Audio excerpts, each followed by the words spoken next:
Hello. Thanks so much for dropping in. So I left this broken 64 to burn in overnight. And when I came here and turned everything on, because I turn off everything that doesn't need to be on, sure enough, it was going strong. All right. We don't need to hear that at this moment. So I will turn things off. I will just touch chips. Nothing seems exceptionally warm, so things are looking up. Now, another thing that I want to do before declaring this all happy is to see if I can type on it.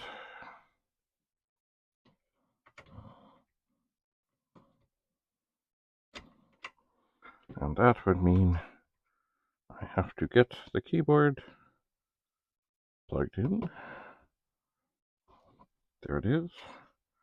And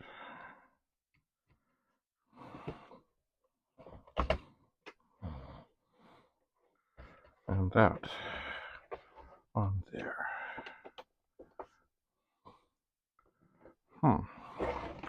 Well, it's on. We'll turn it on. We'll turn the monitor back on. And we'll check. Let's see what we have here. First, we will try and, okay, the shift lock is down. Poke, 53280, 0. Poke, 53281, 0. Make things white. And I will hit every key, including the clear home key, which will take that away. And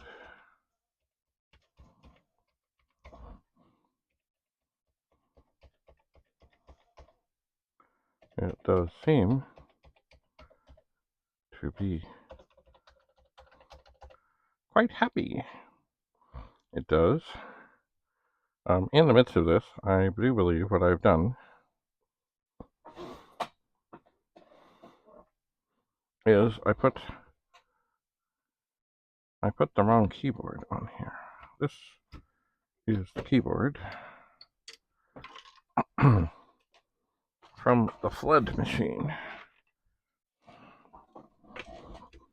And the first clue was, as I was putting it on, is the little fingers, which over the years they made bigger and bigger, did not really line up with the case. I was like, what? This should be better than this.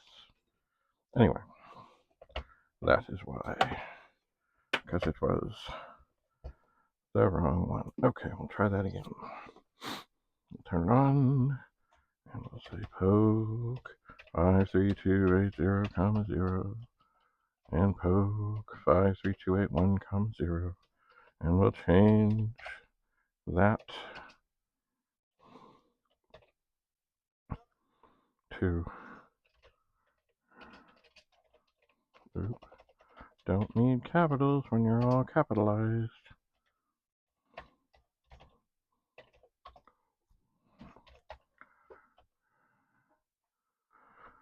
So far, it seems okay. I wish the top of this were not so yellowed. But you know, things happen. Alright, I will go through the keys.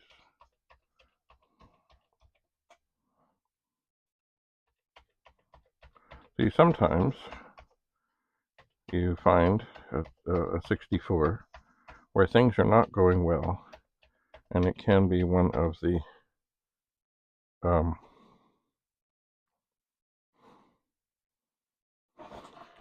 one of these chips here, one of the 6526 chips, if it's a little wonky, you might find that some keys on the keyboard don't do their thing. But we're okay. We are. So, from what I can tell, and I'm not going to dig into this tremendously at the moment, this 64 is now okay. Not the prettiest, but pretty okay. So I think, because of course I have lots of other stuff to do when it comes to cleaning out the pool room. I didn't really think I was going to even bother with this, but I did. So what I'm going to do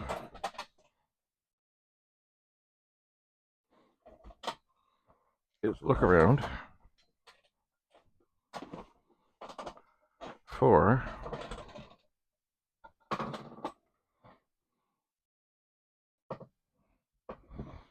the shielding that I do like. All right, what have I done? Oh, maybe it's over here. And yes, it is. So I will make a note that I should replace some of this goo on here. I should. But at this moment, I do want to put this back as it was. And so,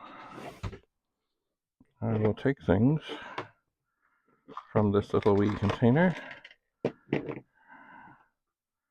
I will dump them out. And I will find...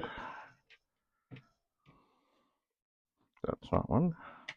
There are 5 screws that I took out, and they are shorter than the ones that hold the case in place. And they are, at times, a challenge to get into the position of going into there without not losing them, without them slipping away. I find it is helpful to kind of put them on the end of the screwdriver and do your best to line them up in this confined space so that it finds the hole. And then you can start screwing. And of course, do them so they are secure, but don't reef on them. You don't want to break. Now this one is always tough. Oh, did I get it? I think I got it. You don't want to break the circuit board. That would be tragic. So, you want them snug.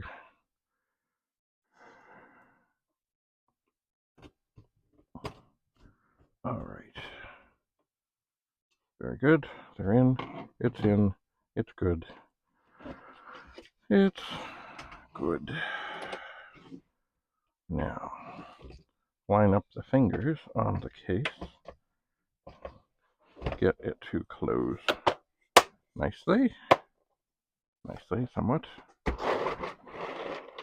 Now, this note is now redundant. It says not working from original box. But now, it is working. Okay. Working. PLA replaced. Did okay. needs more white chip stuff.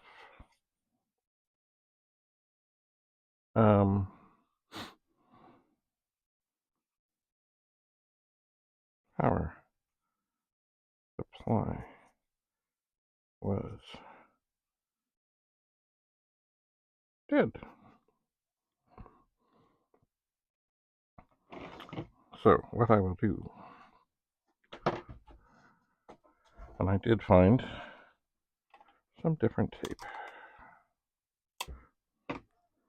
And maybe I don't really need to stick this on because I'm going to put it in a box.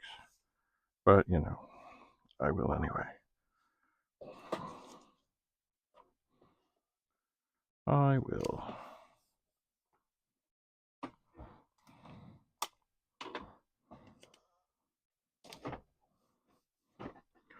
And now the screws for the case.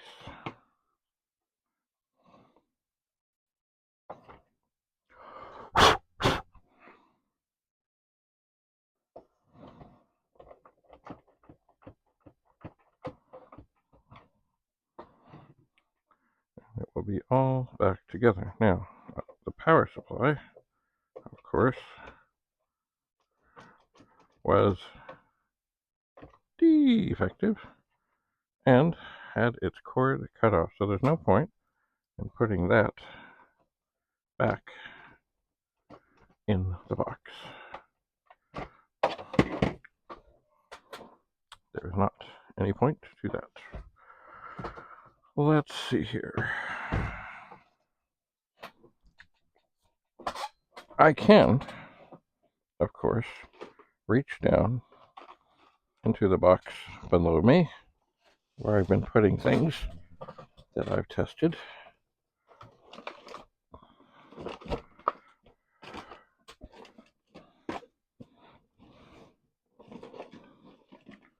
And there we go. Oh. There. If I can get this out without doing any harm to anything. And I think I can.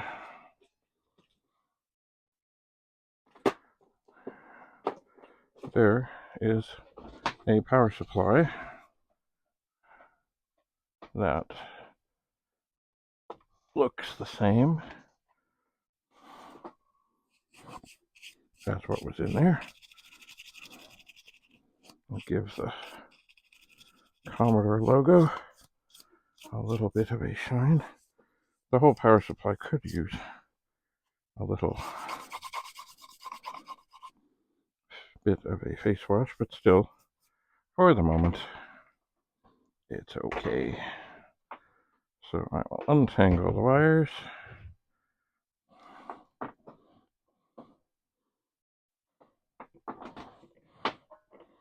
And that is no more. That stuff can go back. That can go there.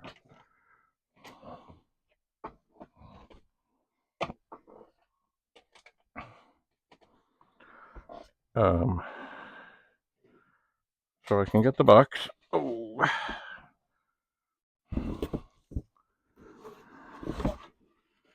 And I'm going to take this part of the packing material, which holds the power supply and other such cables, out. And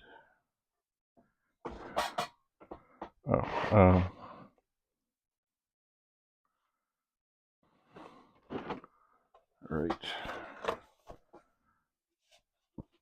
Put the styrofoam back on, and you know, even though this one has a bite out of it, I would still, if I was going to ship this somewhere, it would be okay. It would be.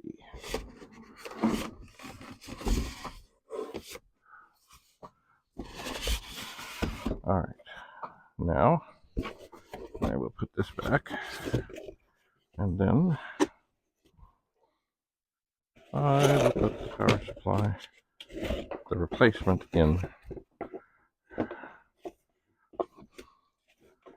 and kind of fold up the cord as best as I can. Basically, it's just got to fit in there and not keep this from staying open. And then do the same on the other side.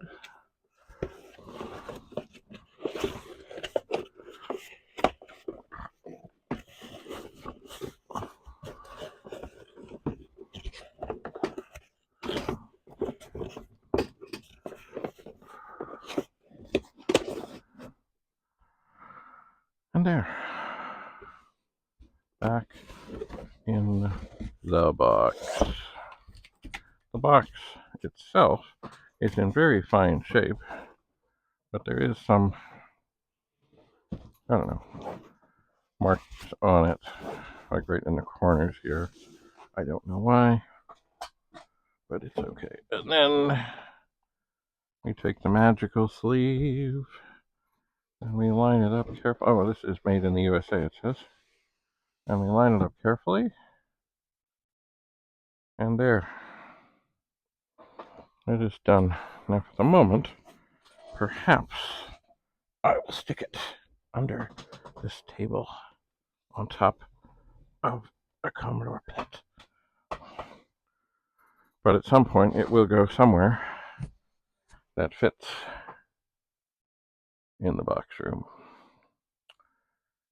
And now the other thing, of course, is now we have this machine, which is open, but it's also missing a PLA chip because that's how we fixed it. So I think that's okay. It can sit here. And I'm sure something else will arise. I'm sure of it somehow.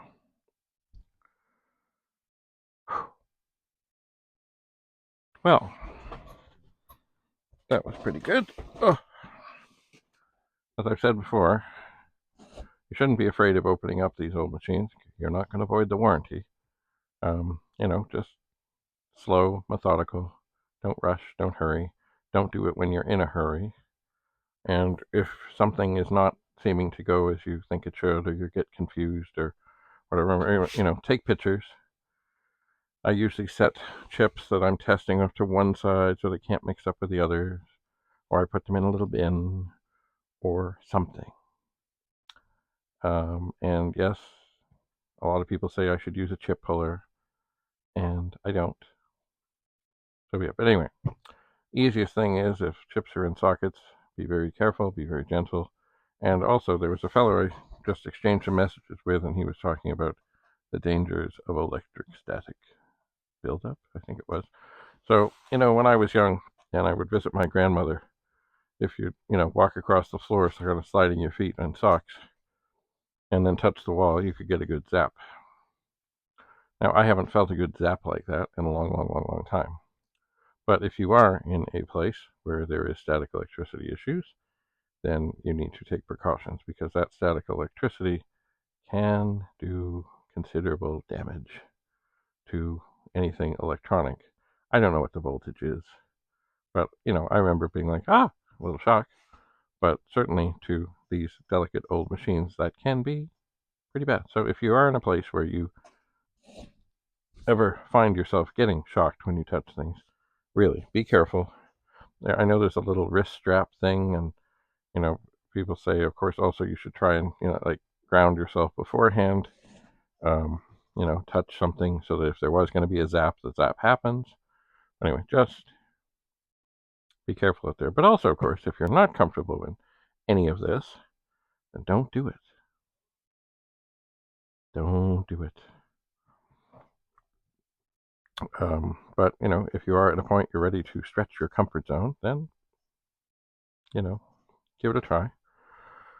Or consult with somebody else. And I think I told this story before. There was this nice family that came from overseas, and they had a 64, but it wasn't working, and ended up the joystick had been sitting in the box. It was bent over, and it was in port 1, so it was sending bad signals. And anyway, the 64 worked. The disk drive didn't. I still don't know what was wrong with the disk drive, but I lent them another one. But the discs, of course, were old, and not that they were bad, but there is this micro corrosion. So little by little by little, less things were working.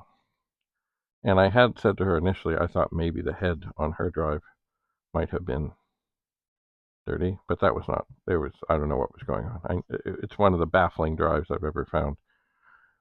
Anyway, but I did talk her through how she could clean the head, and it was she who came up with the thought that, well, Jay, maybe an alcohol wipe.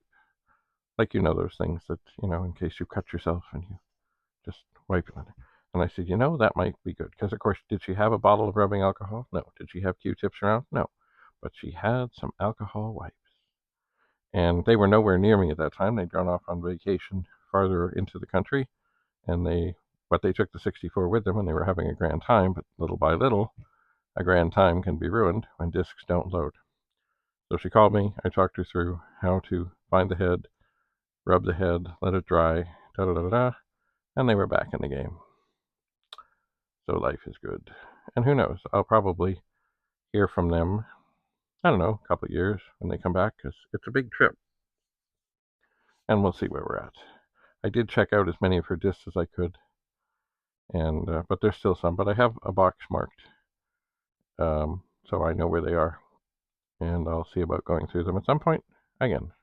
And who knows, maybe some will end up being cut out of their sleeves and washed and dried, or hung to dry very carefully. And that's another thing. You don't use clothes pegs if you're going to hang up a disc to dry. Preferably, you find something like a little handle on something where you can just stick it in the hole in the middle, because you don't want to mess it up with a clothes peg or something. But yeah, basically the procedure is cut it out, slice it out, be careful.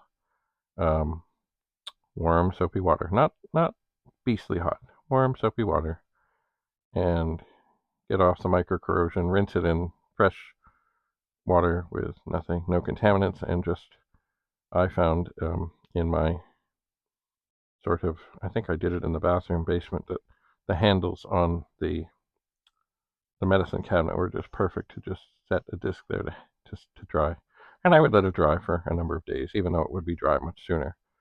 And then, of course, put it back in a different sleeve. And if you have to sacrifice another disc, if it's something that you really want to have working, then it's worth it. Because, of course, if there's contamination inside or on the disc already, there's probably contamination inside the sleeve. All right. That was easy.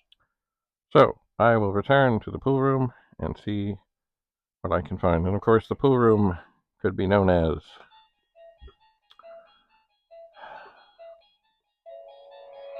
yes, indeed, the Twilight Zone.